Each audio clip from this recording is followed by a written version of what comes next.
Later this morning at the UN headquarters, a voting effort led by the United States will take place, seeking to remove Iran from the Commission on the Status of Women.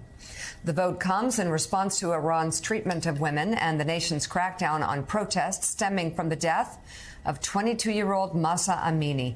Amini died while in the custody of Iran's so-called morality police back in September.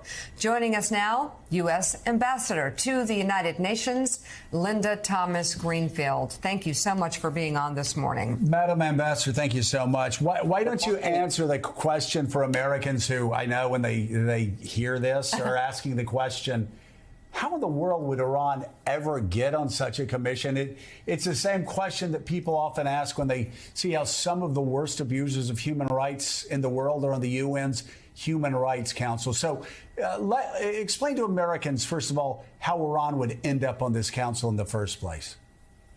No, it's interesting that countries that tend to be abusers look to be part of institutions and organizations where they know they will be criticized. So Iran ran for a seat and they won.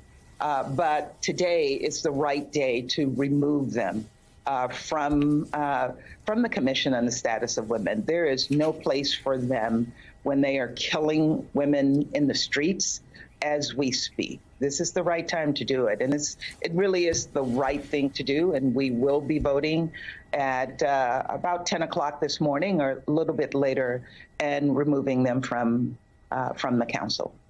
And what is the message you are hoping to send to Iran by doing so?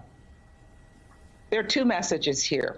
The first is to the Iranian government that we will not stand by and allow them to sit on this commission that was created to protect women, to promote women, to support women. We will not let them sit at the table with us. And the second message is to Iranian women that we heard your voices and we support you. Iranian women have asked us to do this. We heard them and we are moving forward. And speaking of Iranian women, it's not just the killing of Mahsa Amini. There are reports of torture of men, protesters being taken in and tortured, as well as women. What are you all finding out about the abuses that are happening in light of the death of Mahsa Amini and then the protests that happened and are still happening? We have seen those reports, and they are credible reports. We heard just this week that a young soccer player who protested has been threatened with execution. This is the sign of a regime that does not respect any of its people, men or women, and it is time to hold them accountable.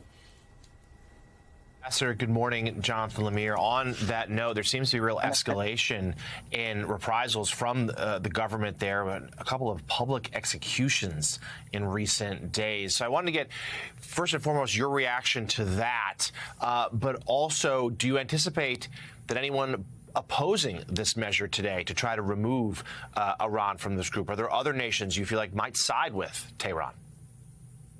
You know, what is happening on the streets of Iran is really horrific, what the government is doing to attack protesters. And that's why we think this action today is so important.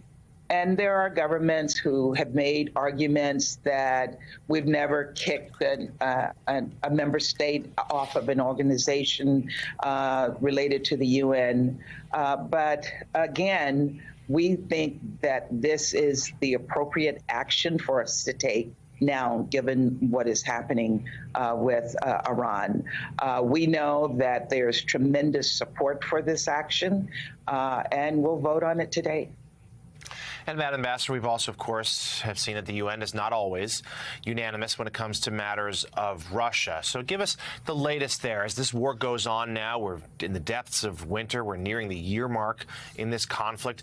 What more can the United Nations do to put pressure on Putin or support Kyiv as the conflict rages forward? Again, two things here. First, we have to keep the pressure on Putin. We cannot allow there to be any light between this unified coalition that we have built here in New York to condemn the actions that the Russians have taken against Ukraine. And secondly, we have to continue to show the Ukrainians that we support them, to send a message of support. I was in Ukraine a few weeks ago. I met with President Zelensky. I met with women and children who were living in a shelter after their village had been attacked and there was no water and no electricity. And what impressed me there was their resilience, their commitment to continue to stand strong, and President Zelensky's resolve to ensure that he continued to fight for the people of Ukraine. And for that reason, we have to show Ukraine here at the United Nations, as well as around the world, that we support their efforts to defend their sovereignty and their territorial integrity. Ambassador Linda Thomas-Greenfield, thank you very much for coming on this morning. Of course, we'll be watching the vote at the UN a little bit later on today.